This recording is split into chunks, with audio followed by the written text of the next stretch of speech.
आज हम आए हैं ईशान टावानी जी के पास में। ईशान टावानी जी महू के ही रहने वाले हैं और ये अपनी एमबीबीएस की पढ़ाई के लिए यूक्रेन गए थे, लेकिन यूक्रेन के मौजूदा हालात देखते हुए इन्हें वापस अपने महू आना पड़ा। तो आइए जानते हैं ईशान टावानी जी से कि रूस और यूक्रेन के बीच में जो युद्ध हो रहा है उसके बारे में क्या वो कहना चाहेंगे। ये रूस और यूक्रेन के बीच में युद्ध चल रहा है उसके बारे में। युग जो अभी जो हो चुका है युद्ध, मतलब जो बहुत ज़्यादा एक सीरियस रूप में आने जा रहा है, धीरे धीरे धीरे बढ़ते जा रहा है, बहुत ज़्यादा सीरियस होते जा रहा है। लाइक खार्किव और जितनी भी जो मेन सिटीज़ थी यूक्रेन की, कीव, खार्किव और ओडेसा वगैरह साइट और सुमी वगैरह पे बहुत ज़्यादा हमले हुए जा रहे हैं लगातार लगातार। आज भी देखा जाए तो बहुत इतने हमले हो चुके कि मतलब लोग बाहर ही नहीं आ पा रहे। जो बंकर्स बने रहते हैं यूक्रेन में, घरों के नीचे, मतलब एक बेसमेंट टाइप का बना रहता है, तो सारे लोग वहीं जा करके छुप रहे हैं लगातार।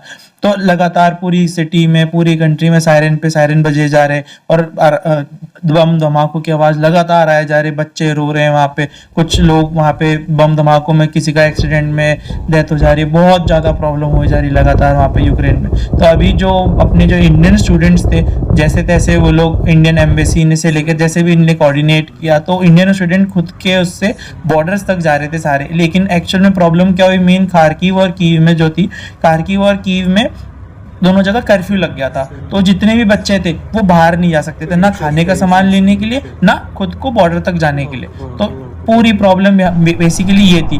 बाकी जो जितनी भी सिटीज थी, जैसे विनित्सा, टर्नोपिल, जो सेफ जोन में थी थोड़ी बहुत, लेकिन फिर भी वहां पे भी बॉम्ब ब्लास्ट हुआ। जो 50 किलोमीटर दूर तक वाइब्रेशन उसके भी सुनाई दे रहे थे। विनित्सा में जो बॉम्ब ब्लास्ट हुए, केमिकल फैक्ट्री में भी उन्होंने जो बॉम्ब ब्लास्ट किए, फिर केमिकल सारे हवा में आ गए। तो प्रॉब्लम तो बहुत ज्यादा हो रही थी बच्चों को लगातार, और कैश निकल नहीं रहा था, जाने के लिए पैसे नहीं थे, जाए कैसे। फिर वहां पे लगातार सो भी नहीं पा रहे थे बच्चे 2-2 3-3 दिन से। फिर जब वो लोग जैसे तैसे करके बस करा करके इंडियन फ्लैग लगा करके, तो जैसे इंडियन फ्लैग लगा तो रशियंस ने जो थे उन लोगों ने हेल्प करी, इंडियंस की सेफ्टी के साथ में बॉर्डर तक पहुंचाया।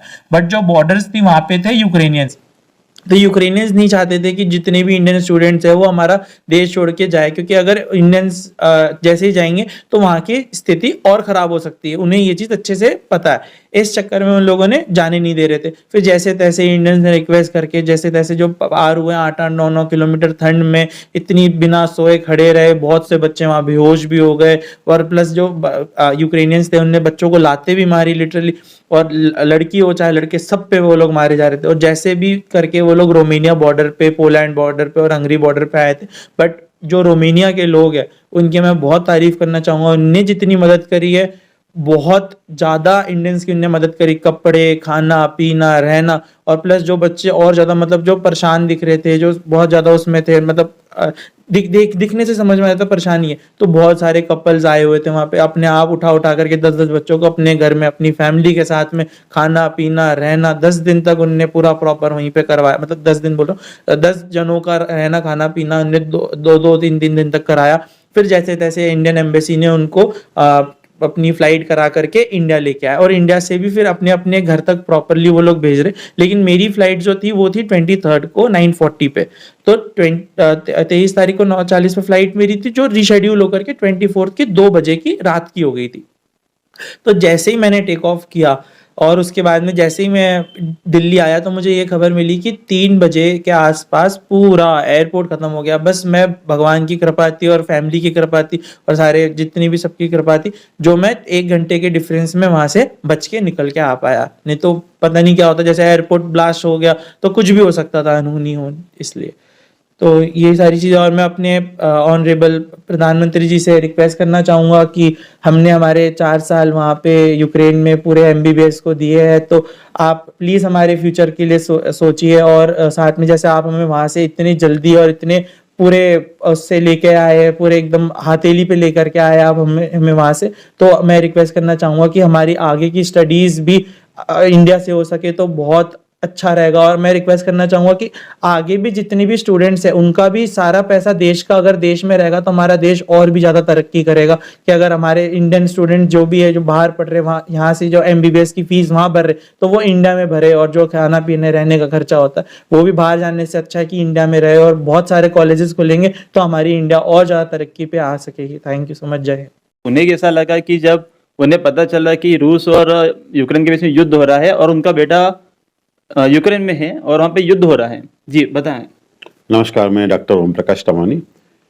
युद्ध का माहौल तो काफी दिनों से छिड़ा हुआ था और लग जरूर ऐसा रहा था किसी भी रोज युद्ध हो सकता है, पर ये हम लोग भारतीय मीडिया की सारी खबरें और गूगल पर सर्च करके ही देख पा रहे थे।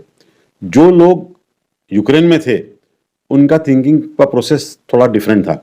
वो लोगों को पता था कि यदि इंडियन यहाँ से चले गए तो एक तो इकोनॉमी हिट होगी और दूसरा रशिया किसी भी स्थिति में कहीं भी बम गिरा सकता है। तो वो बच्चों पर प्रेशराइज कर रहे थे कि किसी भी स्थिति में तुम यहाँ नहीं निकलोगे, युद्ध सर की कोई चीज होने वाली नहीं है, जबकि युद्ध सामने दिख रहा था, सर रशिया की सारी तैयारी दिख रही थी, मगर उसके बाद भी उस चीज को वो इग्नोर कर रहे थे। उनका कहना पड़ा था कोई ऐसा युद्ध होने वाला नहीं है और आप सभी लोग अगर छोड़ करके जाओगे तो मुश्किल होगी। तो सबसे तो हर आदमी बात कर नहीं रहा था।